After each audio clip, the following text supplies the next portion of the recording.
을 소개하겠습니다. 제가 떨리는 손으로 대문을 열고 집 안으로 들어갔습니다. 그리고는 할머님 앞에 털썩 무릎을 꿇었습니다. 할머님, 정말 감사합니다. 돈은 제가 꼭 갚도록 하겠습니다. 됐네. 괜찮아. 그때 나랑 했던 약속은 꼭 지켜줘야 하네. 할머님께서 다시 한번 당부하셨어요. 물론입니다. 그리고 앞으로 절대 그런 일 없을 겁니다. 정말 감사합니다. 그 순간 제 눈에서 눈물이 뚝뚝 떨어지고 있었어요. 괜찮으니까 얼른 일어나. 그리고 밥 안 먹었지? 이왕 온 거 밥이나 먹고 가. 할머님은 그저 빙그레 웃으실 뿐이셨어요. 아닙니다. 괜찮습니다.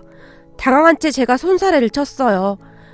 내가 떡 좀 줄 테니 할머니 가져다 드려. 할머니께서 급히 떡을 담는 게 보였어요. 정말 괜찮습니다. 저는 그냥 감사 인사 드리려고 온 것뿐입니다. 할머님 덕분에 우리 할머니 수술이 아주 잘 됐습니다.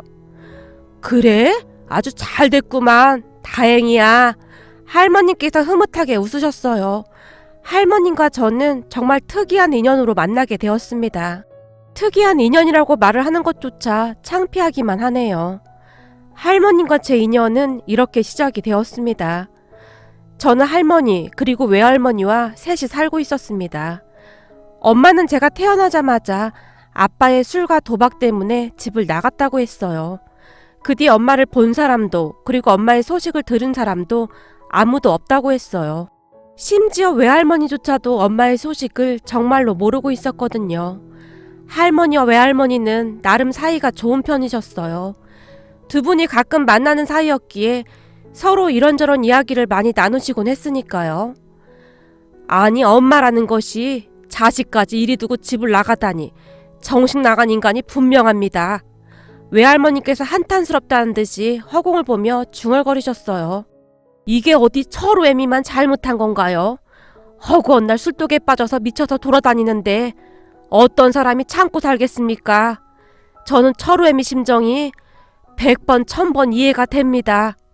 할머니께서 푹 하고 한숨을 내쉬었는데 할머니의 고단한 삶이 제게도 고스란히 느껴질 정도였습니다. 그러던 어느 날 평소 술과 도박에 빠져 살던 아빠가 갑작스레 세상을 떠나셨습니다. 아빠의 장례식은 초라하기 그지없었어요. 장례를 치르던 친척들의 표정은 하나같이 무덤덤했고 심지어 제 눈에 비춰지던 그들의 모습은 마치 빨리 장례를 끝내고 싶어하는 굳은 의지 같은 것이 느껴질 정도였으니까요. 그동안 아빠에게 질릴 대로 질렸던 가족들에게는 슬픔이라든지 안타까움 같은 것을 전혀 찾아볼 수조차 없었습니다. 아빠는 그렇게 쓸쓸히 우리 곁을 떠나가셨습니다. 그 뒤 외할머니께서 짐을 싸서 할머니 댁으로 들어오셨어요. 사돈이나 나나 같은 신세 아니겠습니까?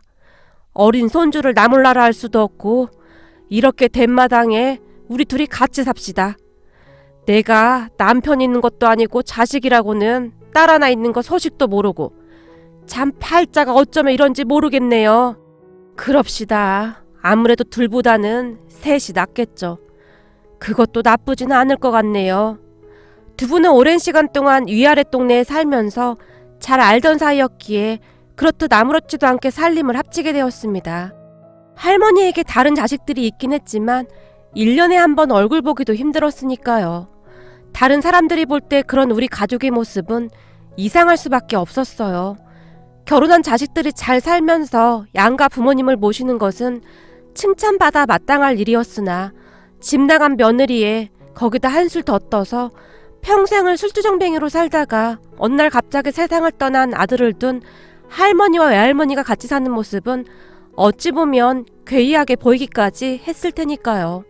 동네 사람들은 우리 가족들을 보며 시도 때도 없이 수근거렸습니다. 아니, 저게 뭐하는 짓이야 그래? 자식들이 그렇게 된 마당에 안 사돈 둘이 같이 산다는 게 지금 말이나 되는 소리야? 내 입장에서는 당체 이해가 안 되는구만.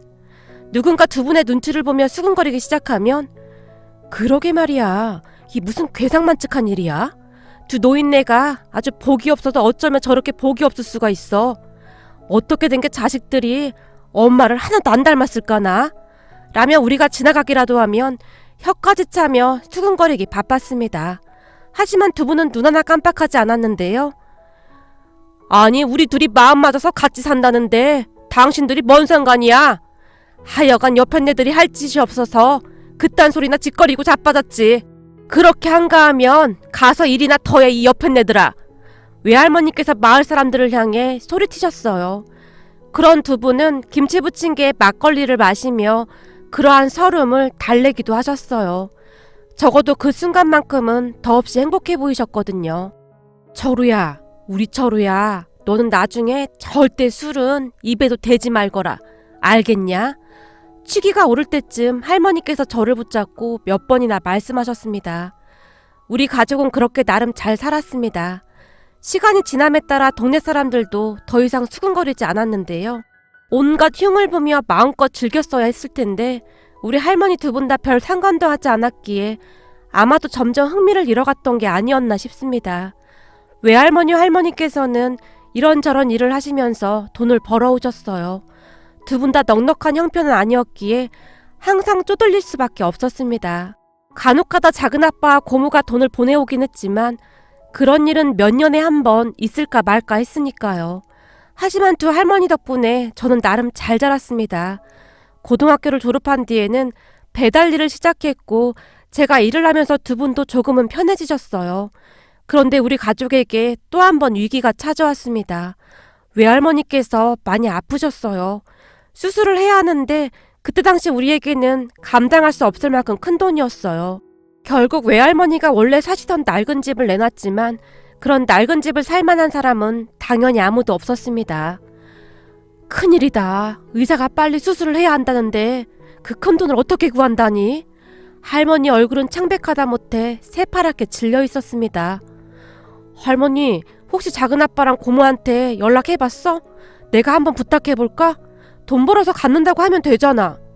평소에는 작은아빠와 고모에게 연락을 자주 하지 않았지만 더 이상 시간을 지체할 수가 없었어요. 그 인간들 얘기는 꺼내지도 마. 사람의 탈을 쓰고 어쩌면 그런단 말이냐? 내가 그렇게 부탁을 해도 들은 척도 하지 않더구나. 할머니 얼굴이 순간 어두워지셨어요. 할머니의 말에 따르면 작은아빠 고모에게 큰맘 먹고 전화를 하셨다는데요. 지금 철우 외할머니가 많이 아파서 당장 수술을 받아야 한다는데 돈이 없어서 큰일이야. 내가 꼭 갚을 테니까 돈 좀 빌려다오. 엄마, 우리가 왜 그 노인네 수술비까지 내야 하냐고. 그 할매딸이 내야 할 거 아니야. 그 할매딸은 남을 나라 하고 집 나가서 그러고 있는데 우리가 왜 그래야 하냐고. 우리도 얼마나 힘든 줄 알아? 그러니까 제발 좀 그냥 내버려둬. 작은아빠와 고모는 마치 서로 미리 말이라도 맞춘 듯이 똑같이 대답을 했답니다. 하지만 고모와 작은아빠는 나름 잘 살고 있었거든요. 아주 오래전에는 집을 산다고 할아버지가 가지고 계시던 땅까지 다 팔아서 가져갔었거든요. 결국 할머니와 저는 돈을 빌리러 다녔지만 우리에게 돈을 빌려줄 사람은 많지 않았어요. 제가 일하고 있는 곳에서 돈을 조금 가불해주긴 했지만 그 돈으로는 어림도 없었으니까요. 그렇게 계속 시간만 흘러가고 있었습니다. 그러던 어느 날 제가 일을 하기 위해 터덜터덜 힘없이 걸어가고 있었는데요. 저 밑에 그 막국수집 말이야. 그 집 막국수 팔아서 돈을 엄청 많이 벌었대. 얼마 전에는 장롱을 새로 바꾼 모양인데 배달해주는 그 가구가게 아저씨 말이 그 할머니가 예전에 쓰던 장롱 깊은 곳에서 금부치를 꽤 많이 꺼내더래. 근데 아들 며느리도 모르고 있다나 봐. 그 집 할머니가 얼른 감추더래. 그 집 할머니는 도대체 무슨 복을 타고 나서 그렇게 잘 살까나. 부럽네. 그러게 그 집 며느리도 아주 잘 들어왔잖아. 아주 만복을 누리시는구만. 동네 사람들이 부럽다는 듯이 고개를 끄덕이며 한동안 그 집 이야기를 하고 있었어요. 그 말을 듣던 제 발걸음이 순간 멈칫했는데요. 그 금부치가 조금만 있어도 우리 외할머니께서 바로 수술할 수 있을 텐데 라는 생각이 들었거든요. 그 뒤 제 이성은 마비가 된 듯 그 집 안에 있는 금부치만 생각이 났습니다. 그리고 저는 절대 하지 말아야 할 행동을 하고 말았습니다.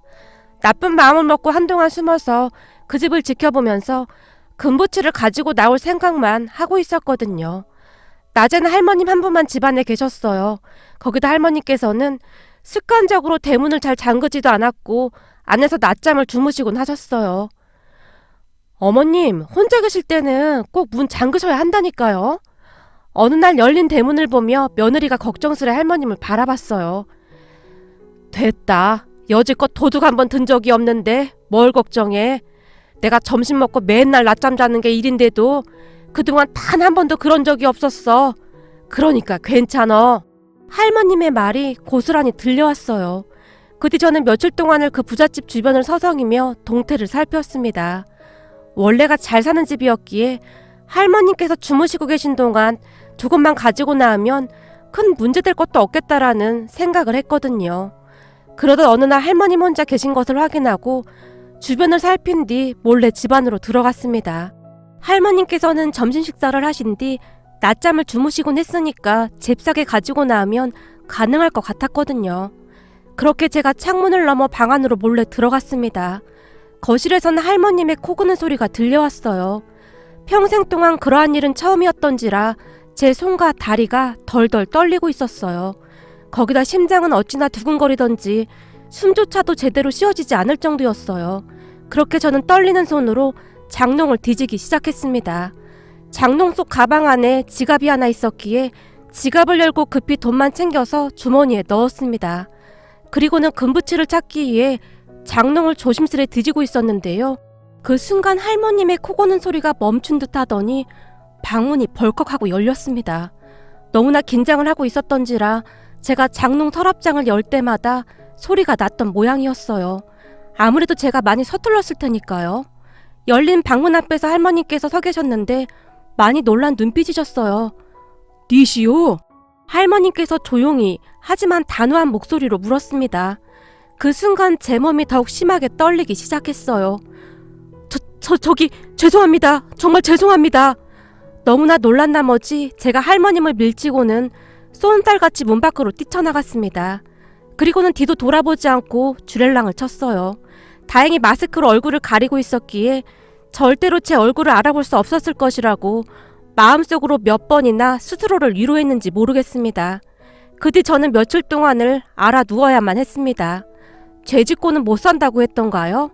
그날 이후 잠이 들기라도 하면 꿈속에서 경찰들이 우리 집으로 들이닥쳐서 저를 억지로 끌고 가는 꿈을 몇 번이나 꿨는지 모르겠습니다.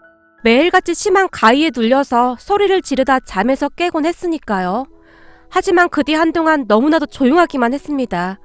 누군가 우리 집에 쫓아와서 저를 찾는다거나 그런 사람은 없었거든요. 그 할머님께서 경찰에 신고를 했다면 소문이 우리 동네까지 파다하게 났을 텐데 이상하리만큼 조용하기만 했습니다. 그랬기에 저도 조금씩 안정을 찾아가고 있었어요. 안정을 찾았다라기보다는 외할머니의 수술 때문에 이미 걱정이 태산이었거든요. 그러던 어느 날 해가 어둑어둑해질 무렵 그 부잣집 할머니께서 직접 우리 집에 찾아오셨습니다. 안녕하세요. 저기 아까 통화했던 사람입니다. 혹시 이 집 손주 집에 있나요? 부잣집 할머니의 목소리는 놀랄 정도로 차분했어요. 우리 손주 휴대폰 주우셨다는 분이세요? 제가 우리 손주한테 말한다는 게 깜빡했네요. 그렇잖아도 휴대폰 잃어버렸다고 그렇게 찾아다니더만. 근데 어디서 주우셨어요? 아무리 찾아도 없다고 그랬는데. 철우야, 너 얼른 나와봐라. 이분이 네 휴대폰 가지고 오셨다. 할미가 정신이 없어서 너한테 말한다는 게 깜빡했다.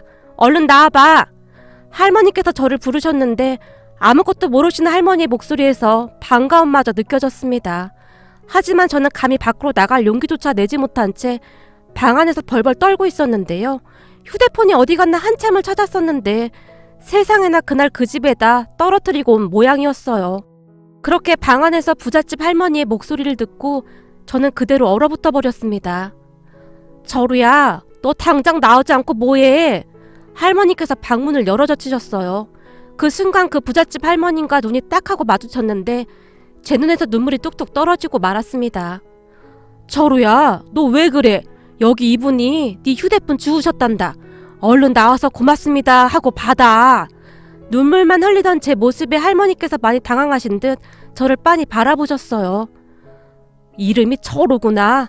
내가 이걸 주었지 뭐니? 잠깐 나랑 얘기 좀 할 수 있겠니? 부잣집 할머니께서 우리 할머니의 눈치를 보며 물었어요. 얼른 나오지 않고 뭐해? 아이고 죄송합니다. 우리 손주가 참 예의가 바른데 오늘따라 왜 이러는지 모르겠네요. 아닙니다. 아무래도 제가 갑자기 찾아와서 놀란 모양입니다. 부잣집 할머니께서 오히려 미안한 듯 말씀하셨어요. 그렇게 잠시 후 저는 그 부잣집 할머님을 따라 밖으로 나갔습니다. 한동안을 앞만 보고 걸어가시던 할머님께서 걸음을 멈추시고는 주변을 두리번거리기 시작하셨어요. 내가 갑자기 와서 많이 놀랐지. 그날 이걸 떨어뜨리고 갔더구나. 그리고 무슨 놈의 도둑이 도둑질을 하다가 미안하다고 사과를 해. 너 도둑질한 거 그날이 처음이지? 부잣집 할머니께서 빙그레 웃으셨어요. 잘못했습니다. 정말 잘못했습니다. 우리 외할머니 수술비가 급해서 그랬습니다. 제가 잠시 미쳤었나 봅니다. 정말 죄송합니다. 순간 제가 무릎을 꿇고 빌었는데 제 눈에서 눈물이 비오듯이 쏟아지고 있었어요. 알았으니까 얼른 일어나. 그리고 이 일은 너랑 나만 알고 있자꾸나. 뭐 없어진 것도 없고 괜히 시끄럽게 만들지 말잔 말이야. 알겠지? 근데 그러기 전에 한 가지만 약속해줘야 해. 다시는 도둑질하지 않겠다고 말이야. 그 한 번 실수로 인해 네 아깝디 아까운 청춘이 하루아침에 물거품처럼 사라질 수도 있는 거야. 물론 네 뜻은 참 갸륵하지만 그렇다고 해서 도둑질이 정당화될 순 없는 거다. 알겠니? 네, 정말 잘못했습니다. 앞으로는 다시는 안 그러겠습니다. 그래, 그거면 됐다. 내가 그날 너와 눈이 딱 마주쳤는데 네 눈이 그렇게 선할 수가 없더구나. 그런 선한 눈을 가진 사람이 왜 이런 짓을 했을까 한참을 생각하다가 네 핸드폰을 보게 됐어. 물론 몰래 본 건 정말 미안하구나. 근데 고모랑 작은아버지한테 요 근래 보낸 문자 내용까지 보게 됐어. 그걸 보는 내내 마음이 참 편치 않더구나. 사실 제가 작은아빠와 고모에게 돈을 좀 빌려달라고 문자를 보냈었거든요. 하지만 두 분 다 독하리만큼 냉정했어요. 제게 다시는 연락하지 말라며 욕설만 잔뜩 남겼거든요. 부잣집 할머니께서 아마도 그 문자 내용을 보신 듯 했습니다. 그리고 이거 말이다. 할머니 수술비에 보태거라. 문자 내용을 보니 금액도 써있길래 우선 급한 대로 내가 챙겨왔어. 네? 그게 무슨 말씀이세요? 너무나 놀란 나머지 제 입이 다물어지지 않을 정도였어요. 무슨 말이긴 무슨 말이야 이 녀석아. 내가 수술비 빌려줄 테니까 나중에 갚으란 말이야. 대신 나랑 일주일에 한 번씩 밥을 먹어준다는 조건도 추가야. 부잣집 할머니께서는 계속해서 알 수 없는 말만 하셨어요. 알겠습니다. 제가 꼭 갚겠습니다. 알았으니 약속이나 잘 지켜 이 녀석아. 할머니께서는 그 말만 남기신 채 호련히 자리를 떠나셨습니다. 그 뒤 외할머니의 수술은 잘 되었어요. 안 싸돈 이제 다시는 아프지 마소. 내가 얼마나 놀랐는 줄 알아요? 나중에 아주 나중에 말이요. 우리 처로 장가 보내고 증손주까지 보고 우리 둘이 한날 한시에 같이 떠납시다. 할머니께서 수척해질 대로 수척해진 외할머니의 얼굴을 수건으로 닦아드리며 눈물 어린 목소리로 말씀하셨어요. 미안합니다. 괜히 나 때문에 다들 고생이 많았네요. 저기 근데 수술비가 많이 나왔을 텐데 그 돈은 어떻게 마련했어요? 수술비 걱정 때문에 잠도 안 오네요. 외할머니께서 불안한 듯 할머니와 저를 둘러보셨어요. 우리 처루가 일하던 곳에서 가부를 해줬답니다. 걱정하지 마시고 얼른 벌떡 일어나시기나 하세요. 우리 둘이 같이 김치 부친 게 막걸리도 마시고 그래야 하지 않겠소? 우리 처루한테 보탬이 돼야 하는데 괜히 짐만 되는 것 같아서 이를 어째 그래? 처루야, 이 할미가 정말 미안하구나. 외할머니께서 눈물을 뚝뚝 흘리셨어요. 할머니, 돈이야 다시 벌면 되는 거지. 그게 미안하긴 뭐가 미안해. 진짜 미안하면 이젠 절대 아프지 마. 할머니랑 내가 얼마나 무서웠는 줄 알아? 그래, 미안하다. 정말 미안해. 앞으로는 할미가 절대 안 아플게. 그렇게 우리 가족은 서로를 부둥켜 안고 한동안 눈물만 흘렸습니다. 의지할 곳이라고는 셋밖에 없었기에 더욱 애틋할 수밖에 없었으니까요. 그 뒤 저는 부잣집 할머니와의 약속을 지키기 위해 매주 쉬는 날마다 할머니 집에 방문을 했습니다. 자, 앉아. 같이 밥 먹자꾸나. 식탁 위에는 진수성찬이 차려져 있었습니다. 전 이런 음식은 처음 봤어요. 음식을 바라보던 제 입에서 그 말이 새어나왔어요. 우리 아들이 너만한 나이였을 때 우리 아들도 이런 음식은 못 먹어봤었어. 그땐 우리도 참 힘들게 살았거든. 할머님도 힘들게 사신 적이 있으세요? 원래부터 부자였던 거 아니에요? 옛끼 녀석아, 원래부터 부자가 어딨어. 그런 사람은 많지 않아. 옛날에 우리 아들이랑 나도 참 고생을 많이 했다. 나도 남편이 일찍 세상을 떠나고 혼자 우리 아들을 키워냈거든. 평생 동안 안 해본 일이 없을 정도였어. 그렇게 모은 돈으로 식당을 차렸는데 그게 잘 돼서 지금 이만큼 살고 있는 거야. 할머님께서 부자가 된 데는 그만한 사연이 있었습니다. 할머님 홀로 고생을 참 많이 하셨더라고요. 근데 말이야, 난 허구한 날 돈 벌기 바빠서 아들 교육을 신경 쓸 틈이 없었어. 그때는 그게 최선이라고 생각했거든. 돈만 많으면 우리 아들한테 다 해줄 수 있다고 생각했거든. 무조건 돈만 많이 벌면 다 되는 줄 알았어. 그러면 우리 아들도 좋아할 줄 알았어. 한참 엄마 손길이 필요했는데 말이야. 할머니께서 긴 한숨을 쉬셨어요. 근데 말이다. 우리 아들은 돈보다도 내 사랑이 필요했던 거야. 같이 밥 먹고 얘기도 하고 그런 거 말이야. 내가 그걸 못 해줬어. 배부르니까 그딴 투정이나 부리고 있다며. 야단치기 바빴으니까. 결국 아들이 한참 사춘기 시절에 나쁜 친구들과 어울리기 시작하더니 경찰서를 들락날락 하더구나. 남의 집 담벼락을 넘다가 걸리기도 했고 슈퍼에서 물건을 그냥 가지고 나오다가 걸리기도 했고 그때만 생각하면 아직도 심장이 벌렁거릴 정도야. 아, 그래서 그때 저보고 그런 말씀을 하셨던 거예요? 그렇지. 한 번의 실수가 네 인생을 망칠 수도 있는 거니까. 그날 너랑 눈이 딱 마주쳤는데 겁을 잔뜩 집어먹고는 벌벌 떨고 있더구나. 그걸 보는데 갑자기 우리 아들 옛날 모습이 생각나더구나.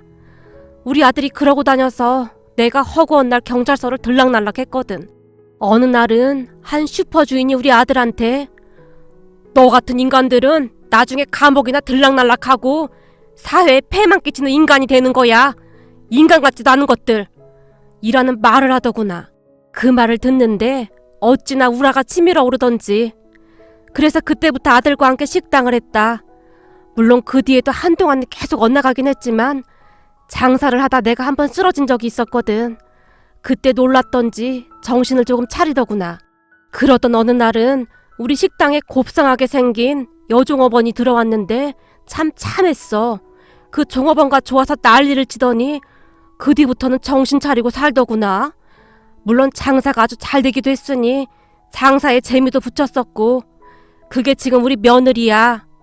옛 생각이 나시는지 할머니 얼굴에 잔잔한 파도가 일었는데요. 할머님의 인생도 결코 쉽지만은 않았겠구나 싶었습니다. 전 부자들은 태어날 때부터 부자인 줄 알았어요. 물론 태어날 때부터 부자도 있겠지. 근데 그런 사람이 얼마나 되겠니? 열심히 노력해서 사는 게 중요한 거다. 물론 너는 할머니 수술비 때문에 그러긴 했지만 세상은 그런 네 마음을 절대 알아주지 않는단다. 넌 그저 도둑놈이란 낙인에 찍혀서 평생을 살아가야 한단 말이야. 그러니까 항상 마음가짐을 바르게 하고 살아야 한다 이 말이야. 할머님의 긴 이야기를 들으며 저도 모르게 고개를 끄덕였습니다. 그리고 너 지금 배달일 하면서 살고 있다며? 그렇게 허송세월 보내지 말고 우리 식당에 와서 일 한번 배워보거라. 네? 할머님네 식당에서요? 그래, 내가 월급은 잘 쳐주라고 하마. 근데 정말 열심히 해야 할 거다.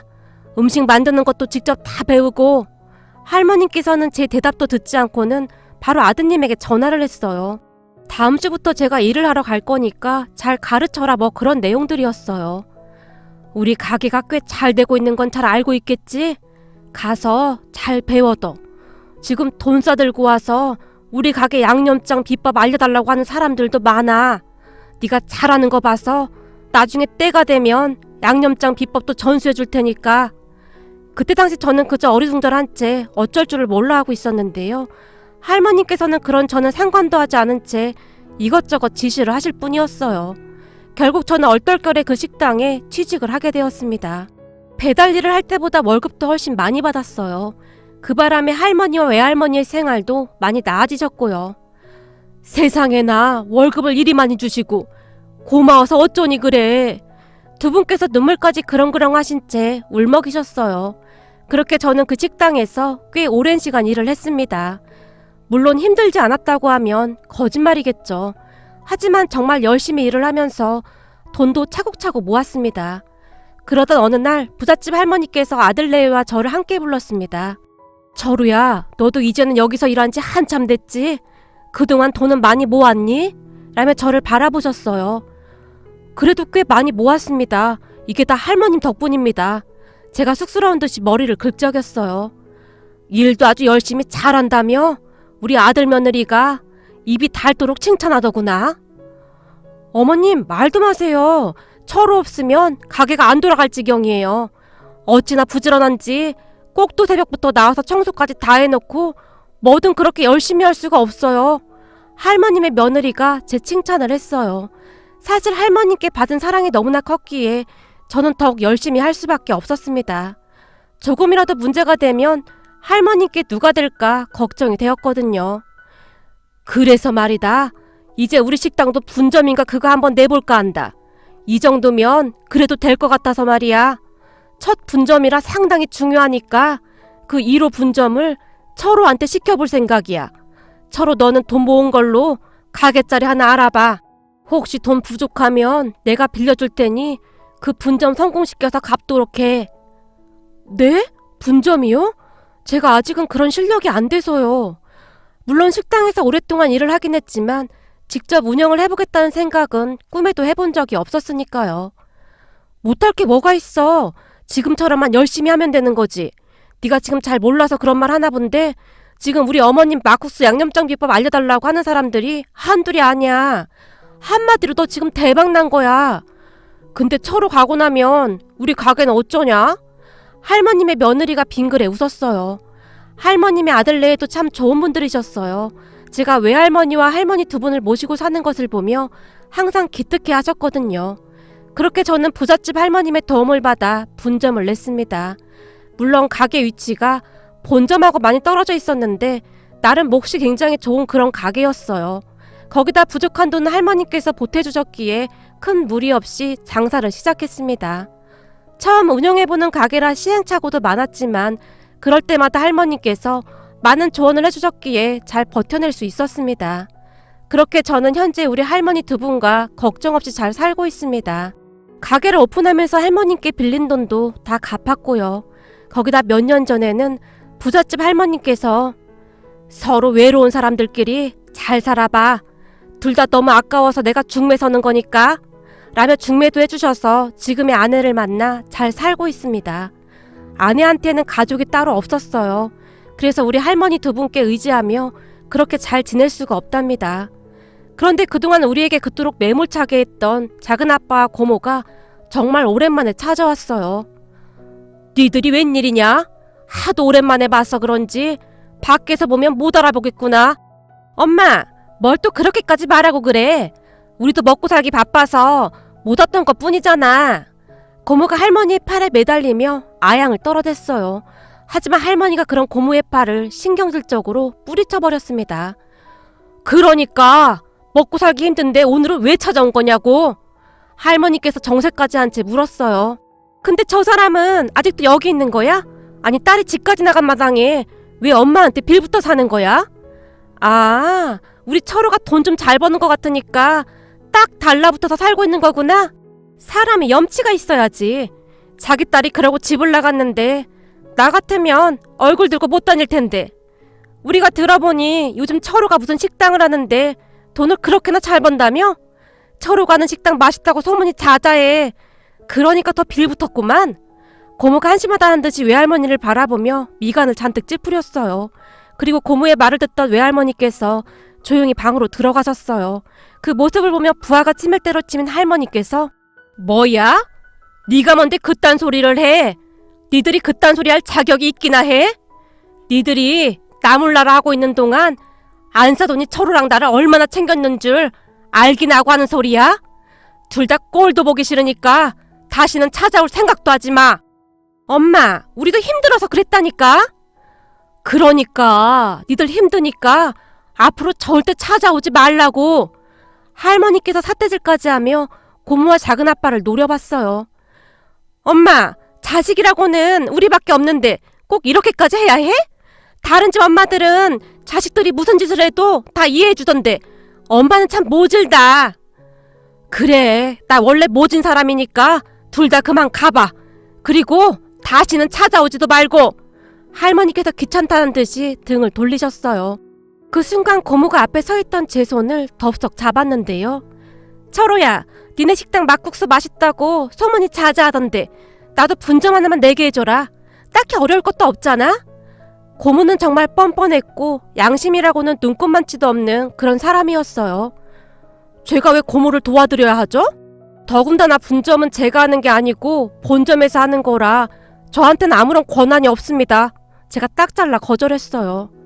예, 그러니까 우리가 널 찾아온 거 아니니? 양념장 비법 그거 우리한테는 몰래 달란 말이야. 사실 어려운 것도 아니잖아. 우리가 너한테 돈을 달라고 했니? 뭘 사달라고 했니? 그냥 양념장 비법 그것만 알려달라고. 참 기가 막히고 어이가 없네요. 그걸 지금 말이라고 하세요? 저보고 지금 본점 사장님을 배신하라는 말씀이세요? 정말 어이가 없었던지라 제가 혀까지 찼어요. 얘가 이렇게 이유들이가 없어. 누가 너보고 배신하래? 우리한테만 살짝 알려달란 말이지. 사실 네가 우리한테 이러면 안 되는 거 아니냐? 네 아빠 장례식 비용도 우리가 내줬잖아. 고모가 거드름을 피우고 있었어요. 장례식 비용이요? 그 돈이 그렇게 아까우셨어요? 알겠습니다. 장례식 비용 정산해서 드릴 테니 다시는 찾아오지 마세요. 그리고 고모랑 저랑 관계도 오늘부로 정산된 거니까 절대 찾아오지 마세요. 예, 장례식 비용은 당연히 받아야 하는 거고 그 비법이나 알려달라니까. 우리가 비밀 꼭 지킬게.